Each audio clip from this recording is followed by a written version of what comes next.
So Eddie, first of all, congratulations on your first show at Madison Square Garden. Quite the personal achievement. Yeah. How fortunate is it that there are two English teams in the Champions League final right before the boxing? It's fortunate for the pay-per-view, not as fortunate for the crowd, because obviously if you're going to travel, we had a few refunds, obviously when the Miller fight fell through, because people then also had the team go to the Champions League final, but we're going to be sold out come Saturday night. It's a big moment, for us, for obviously for AJ, and it's amazing to be here. It's a blessing. He's just got to win. All the pressure, all the talk, Wilder this, Wilder that.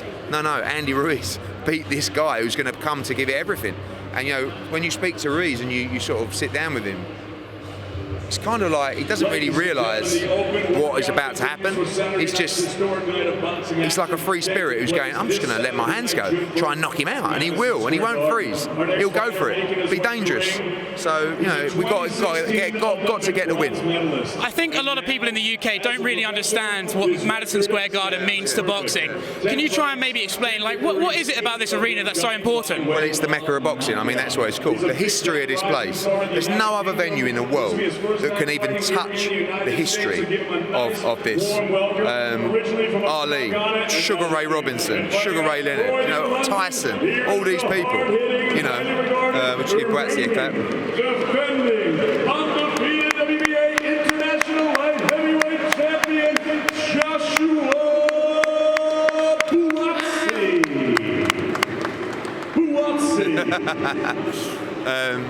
Buatsi. So it's everything. Like as a fighter, as a promoter, and you are right. People don't really realise what these fighters are feeling right now and the excitement. Even Anthony Joshua.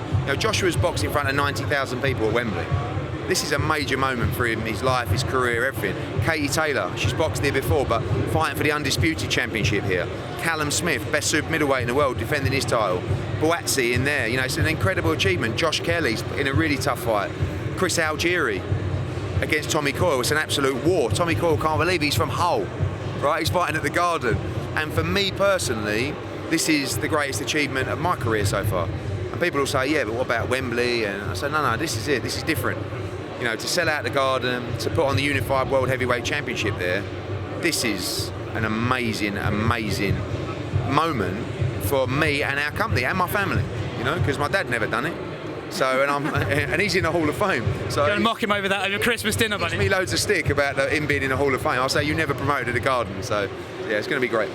I think I don't want to pay disrespect to Ruiz because I think he is a dangerous fighter, but I was watching History of the Garden with Ali, Fraser stuff. It feels like Wilder Joshua could be one of those fights, right? And UFC President Dana White once said that those fights are one punch away from not happening. Do you think that you guys are aware of that and Team Wilder are trying to think, Manny and Floyd got the most? Yeah, there's definitely, I think Wilder's being talked into taking these other fights and making the Joshua fight bigger. There is a science to that, but it also comes with huge risk. And also, I want it. We want it now. I'm one of those fans who wants it now, not in a year or 2 years because it's bigger.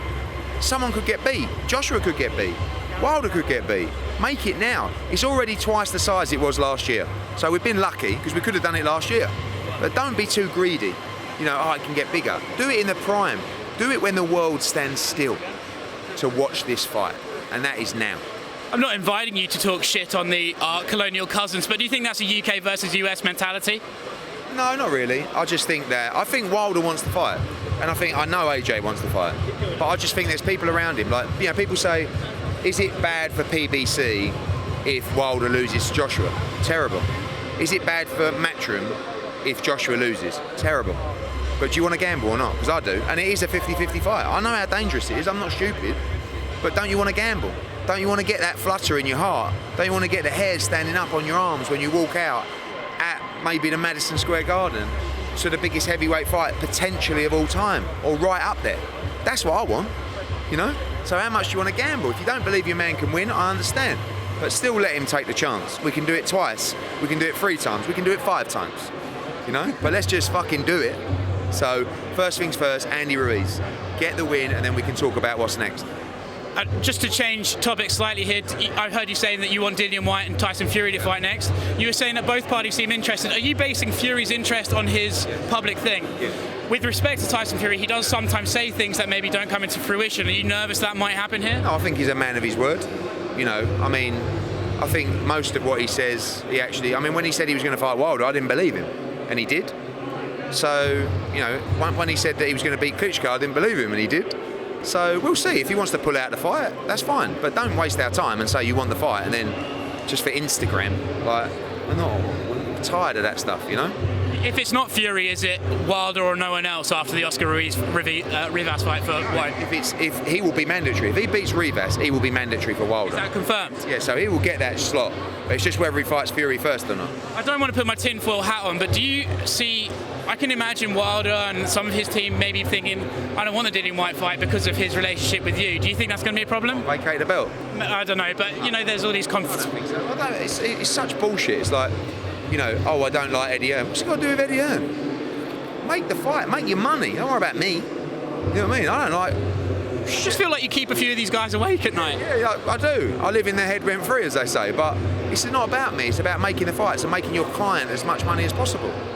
So, you know, look at Bob Arum. You know, he's a guy who, he talks so much shit about me, but he'll still phone me the same night after he slagged me off all day to make a deal. You know?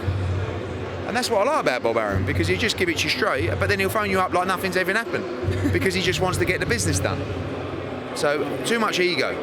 Last one from me, completely separate topic. Last week, I think we heard Keith Thurman say he wanted to fight Conor McGregor. Yeah. I don't necessarily think that's going to happen next, but if you were promoting Conor McGregor and you could book him in one boxing fight in today, who would it be against? Malignaggi, because he could win that fight. You know. Have you heard about Paulie's bare knuckle fight with his teammate? I mean, it's going to be interesting to watch. I don't like all the... It's gone a bit crazy, but... Spitting. Yeah, I know, but listen, Conor McGregor's a legend because not only was he a great fighter of a sport and a discipline that I don't really follow, but what he is a great self-promoter, unbelievable character, and by the way, a guy who built himself from absolutely nothing all the way to the top. So, as far as I'm concerned, Conor's got a pass to do what he wants. And I'm on a MacLife right now, so I've got to be nice. That's true, the only outlet to be on. Thanks very much, Eddie.